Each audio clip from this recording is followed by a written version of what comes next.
Hello everyone, welcome to Shine India RK tutorial. నేను మీ RK సార్ని. ఫ్రెండ్స్, ఈరోజు మనము తెలంగాణ జాగ్రఫీకి సంబంధించినటువంటి మోడల్ పేపర్ 2ని లేదా ప్రాక్టీస్ బిట్స్ 2ని మీకోసం అందించడము జరుగుతుంది. సో ఫ్రెండ్స్, ఆల్రెడీ మనము తెలంగాణ జాగ్రఫీకి సంబంధించినటువంటి అన్ని క్లాసెస్ చాలా డెప్త్గా క్లియర్గా గ్రూప్ 1 గ్రూప్ 2 లెవెల్లో చెప్పుకోవడం జరిగింది. అన్ని కూడా ప్లేలిస్ట్లో ప్రొవైడ్ చేశాను.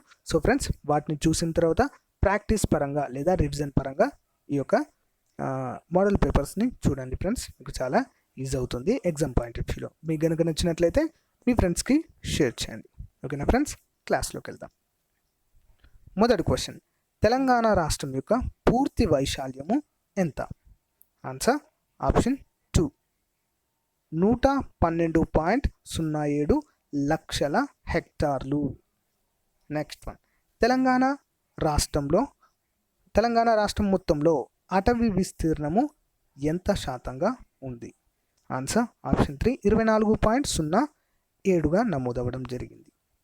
నెక్స్ట్ వన్, వ్యవసాయ ప్రక్రియల క్రింద ఉన్న భూమి ఎంత శాతము లేదా ఎన్ని హెక్టార్లు? మూడవది ఆప్షన్ 3, 59.70 లక్షల హెక్టార్ల భూమిని వ్యవసాయానికి ఉపయోగించడం అనేది జరుగుతుంది తెలంగాణ రాష్ట్రంలో. నెక్స్ట్ వన్, తెలంగాణ భౌగోళిక విస్తీర్ణంలో వ్యవసాయ భూమి శాతము ఎంత? వ్యవసాయం, పర్టికులర్గా వ్యవసాయం కోసమే. ఆన్సర్ వచ్చేసి ఆప్షన్ 4, 42.59% భూమిని పర్టికులర్గా వ్యవసాయానికి మాత్రమే ఉపయోగిస్తున్నారు. నెక్స్ట్ వన్, తూర్పు కనుమలను వికారాబాద్, రంగారెడ్డి జిల్లాలో ఏ పేరుతో పిలుస్తారు? తూర్పు కనుమలను వికారాబాద్, రంగారెడ్డి జిల్లాలో ఏ పేరుతో పిలుస్తారు? ఆన్సర్ వచ్చేసి ఆప్షన్ 2, అనంతగిరి కొండలు.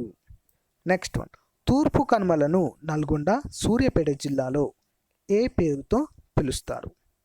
ఆన్సర్ ఆప్షన్ 2, నంది కొండలు. Important question. Next one, Telangana పీఠభూమి ప్రాంతము సముద్ర మట్టానికి ఎంత ఎత్తులో ఉంది? ఏడవది ఆప్షన్ 2, 480 మీటర్ల నుంచి 600 మీటర్ల ఎత్తులో ఉంది ఫ్రెండ్స్ సముద్రం యొక్క మట్టానికి. నెక్స్ట్ వన్, తెలంగాణ రాష్ట్ర రాజధాని హైదరాబాద్ సముద్ర మట్టానికి ఎంత ఎత్తులో ఉంది? Important question. ఆన్సర్ వచ్చేసి ఆప్షన్ 1, 600 మీటర్ల ఎత్తులో ఉంది ఫ్రెండ్స్. ఓకే, 600 మీటర్ల ఎత్తులో ఉంది. నెక్స్ట్ క్వశ్చన్, రాష్ట్రంలో అత్యంత కనిష్ట గరిష్ట ఉష్ణోగ్రతలు పొందేటువంటి ప్రాంతము ఏది? అత్యంత కనిష్ట మరియు గరిష్ట ఉష్ణోగ్రతలు. ఆన్సర్ వచ్చేసి ఆప్షన్ 2, రామగుండము. ఓకే, రామగుండంలో. నెక్స్ట్ వన్, తెలంగాణలో అత్యధిక వర్షపాతము సంభవించేటువంటి జిల్లా ఏది? Answer option 1, Adilabad. ఆదిలాబాద్ జిల్లాలో అత్యధిక వర్షపాతం అనేది సంభవిస్తుంది. నెక్స్ట్ వన్, ఈశాన్య ఋతుపవనాల వల్ల అధికంగా వర్షపాతం సంభవించేటువంటి జిల్లా ఏది? ఆన్సర్ ఆప్షన్ 3, హైదరాబాద్లో అత్యధికంగా వర్షపాతం అనేది సంభవిస్తుంది ఈశాన్య ఋతుపవనాల వల్ల. నెక్స్ట్ వన్, నైరుతి ఋతుపవనాల కాలము ఏది? Answer option 1, June to September మధ్య కాలాన్ని నైరుతి ఋతుపవన కాలము అంటాము. నెక్స్ట్ వన్, ఈశాన్య ఋతుపవన కాలము ఏది?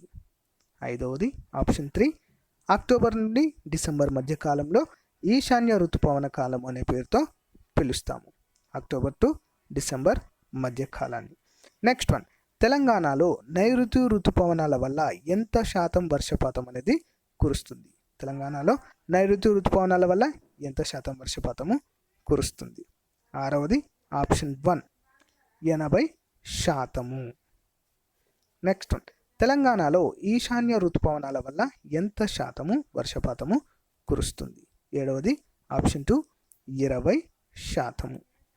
నెక్స్ట్ వన్, తెలంగాణలో సగటు వర్షపాతము ఎంతగా ఉంది? ఆన్సర్ ఆప్షన్ 3, 905.3 మిల్లీమీటర్లు. 905.3 మిల్లీమీటర్లు. నెక్స్ట్ వన్, నైరుతి ఋతుపవనాల వలన తెలంగాణలో సంభవించే సాధారణ వర్షపాతము ఎంత? ఆన్సర్ ఆప్షన్ 2, 715 మిల్లీమీటర్లు. 715 మిల్లీమీటర్లుగా నమోదైంది. నెక్స్ట్ వన్, ఈశాన్య ఋతుపవనాల వలన తెలంగాణలో సంభవించే సాధారణ వర్షపాతము ఎంత? ఆన్సర్ 129 మిల్లీమీటర్లు. నెక్స్ట్ వన్, తెలంగాణలో క్రింది ఏ సంవత్సరంలో అత్యధిక వర్షపాతం అనేది సంభవిస్తుంది? ఆన్సర్ ఆప్షన్ 3 2013-14 సంవత్సరంలో తెలంగాణ రాష్ట్రంలో అత్యధిక వర్షపాతం అనేది సంభవించింది. నెక్స్ట్ వన్, తెలంగాణలో క్రింది ఏ సంవత్సరంలో అత్యల్ప వర్షపాతము సంభవించింది? ఆన్సర్ ఆప్షన్ 2 2004 మరియు 5వ సంవత్సరంలో అత్యల్ప వర్షపాతం అనేది సంభవించింది. నెక్స్ట్ వన్, తెలంగాణ ప్రాంతంలో ప్రత్యేకంగా ఎక్కువ వర్షపాతము వేటి వల్ల సంభవిస్తుంది? ఆన్సర్ ఆప్షన్ 4 బంగాళాఖాతంపై నుండి గంగా మైదానానికి వీచే అల్పపీడనాల వలన ఎక్కువ వర్షపాతం అనేది సంభవిస్తుంది. నెక్స్ట్ వన్, వార్షిక వర్షపాత అస్థిరతలు తెలంగాణలో ఏ ప్రాంతంలో తక్కువగా ఉంటాయి?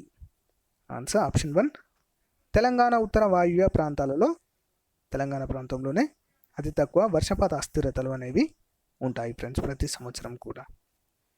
నెక్స్ట్ వన్, ఓకే ఫ్రెండ్స్, ఇంతటితో మనము తెలంగాణ జాగ్రఫీకి సంబంధించినటువంటి ముఖ్యమైన అంశాలు ఏవైతే ఉన్నాయో బిట్స్ వైజ్గా మనము చూడడము జరిగింది. ఇది chapter 2 Telangana geography total classes చెప్పుకున్నాం కదా, అందులో సెకండ్ క్లాస్కి సంబంధించినటువంటి ప్రాక్టీస్ బిట్స్ ఫ్రెండ్స్ ఇవి. ఓకేనా, ఎవరు కూడా మిస్ కావద్దు. ఎవరైనా నా టోటల్ క్లాసెస్ విన్నట్లయితే ఒకసారి ప్లేలిస్ట్లో చూడండి, అన్ని క్లాసెస్ అందులో ప్రొవైడ్ చేయడము జరిగింది. మీకు నచ్చితే మీ ఫ్రెండ్స్ కూడా షేర్ చేయండి. Okay friends, thank you friends, thank you for your time, have a nice day, bye.